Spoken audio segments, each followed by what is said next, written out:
प्रकार की चुनौतियों का सामना हमें करना पड़ेगा। उस दृष्टि से हम आपकी शिक्षा में व्यापक स्तर पर सुधार करने की सोच रहे हैं और उसमें एक विद्या समीक्षा केंद्र भी एक महत्वपूर्ण हमारी पहल है। ये शुरुआत है और परिस्थितियों और समय के अनुसार इसमें बदलाव होता है। एआई का इस्तेमाल कैसे करना है, चैट जीपीटी का इस्तेमाल कैसे करना है और जो लेटेस्ट टेक्नोलॉजी कैसे आएगी, उस विषय में इस समीक्षा के अंदर खुद भी समय समय पर परिवर्तन करता जाएगा। एक मैं चीज स्पष्ट करना चाहता हूँ कि शिक्षा की क्वालिटी में हमें बहुत ज्यादा जोर देने की जरूरत है। हमने क्या किया पिछले कुछ वर्षों में कि हम एक ऐसी शिक्षा प्रणाली के साथ चलते गए और शिक्षा के नाम पर हमने स्कूल तो खोल दिए लेकिन वहाँ टीचर ही नहीं है। और जब बच्चे को बेसिक उसका जो उसका स्तर सुधरना चाहिए उसमें कहीं ना कहीं हमारे लिए कमी नहीं है। पिछले दिनों शिक्षा विभाग की हमने प्रेजेंटेशन ली है और माननीय रोहित ठाकुर जी ने और शिक्षा सचिव जी ने जो हमारी सोच है उसके हिसाब से आगे हमने बढ़ने का प्रयास किया है। शिक्षा में भी व्यवस्था परिवर्तन की बहुत अधिक जरूरत है। मैं मानता हूँ जहाँ टीचर्स बहुत अच्छे हैं और कई जगह ऐसे टीचरों भी हैं जो शिक्षा पर अपने गुरुजन होने पर कम विश्वास करते हैं और राजनीति में आगे आने की कोशिश रहती है। मेरा ये मानना है कि वो राजनीति भी करे लेकिन हमारे जो भविष्य की पीढ़ी है और भविष्य की जो चुनौतियां उसका सामना करने के लिए हमारे जो कल्चर है उसके तालमेल से हम आगे बढ़े ताकि हमारे बच्चे जो है वो अच्छी शिक्षा भी प्राप्त करें, अच्छे संस्कारी बच्चे भी हो और आगे भविष्य की चुनौतियों का सामना करने का उनमें पूरा शिक्षा के द्वारा एक मादा हो कि हम इन चुनौतियों का सामना कर सकते हैं।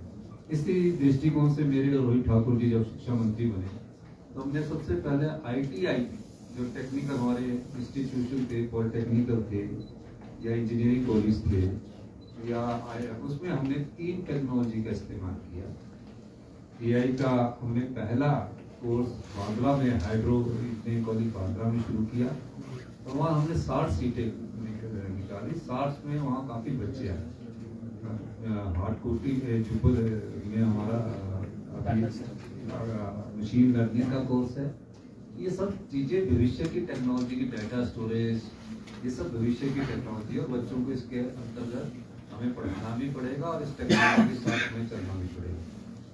मेरा मानना है कि महज स्कूल खोलने से ही हम बच्चे को शिक्षा के क्षेत्र में हम डिग्री दे सकते हैं लेकिन उसको शिक्षा के स्तर में उतना महत्वपूर्ण सुधार नहीं कर सकते। इसलिए हमने कई फैसले किए शिक्षा के स्तर में सुधार करने के लिए। कई स्कूल जो चुनावों की राजनीति को ध्यान में रखते हुए खोल दिए जाते थे हमने उनको बंद किया क्योंकि हमारे पास शिक्षक ही नहीं है। जब तक शिक्षक की भर्ती नहीं होगी, रोहित जी ने पूरे शिक्षा का जब अध्ययन किया तो हमने पाया 6000 टीचर तो अभी कम है। अगर जो वो 900 स्कूल और खोल दिए जाते तो 15000 टीचर और भरने पड़ते। लेकिन इन टीचरों को भरने के साथ में अपनी आर्थिक स्थिति को भी देखना है, आर्थिक स्थिति के अनुसार काम करना है। तो आने वाले मेरे ख्याल 31 दिसंबर के बाद जिस प्रकार शिक्षा विभाग हमारा काम कर रहा है व्यापक सुधार के साथ, अगली जो हमारी एकेडमिक सेशन होगा उसमें व्यापक सुधार के साथ हम आ रहे हैं। और ठीक है कुछ लोग उसका विरोध भी कर सकते हैं लेकिन मेरा कहना है कि विरोध के लिए नहीं होना चाहिए। अगर हम अच्छा कर रहे हैं उसमें कहीं आपने अपने कोई सुझाव देने हैं उसको हम शामिल करने के लिए हमेशा तैयार है। और बेसिक एजुकेशन प्राइमरी से लेकर प्री नर्सरी से लेकर हम सारी में व्यापक सुधार करने जा रहे हैं। और आप देखेंगे कि उसका एकेडमिक सेशन में शुरू में कुछ तकलीफ होगी, कुछ टीचरों को होगी, कुछ स्टूडेंट्स को होगी, कुछ पेरेंट्स को होगी, लेकिन वो समय के अनुसार वो हमारी जो योजनाएं हैं उसमें ढल जाएंगे और उन चीजों को स्वीकार करेंगे कि ये बच्चों की पढ़ाई से बहुत अच्छी चीज है। इस दृष्टि से भी हम काम कर रहे हैं।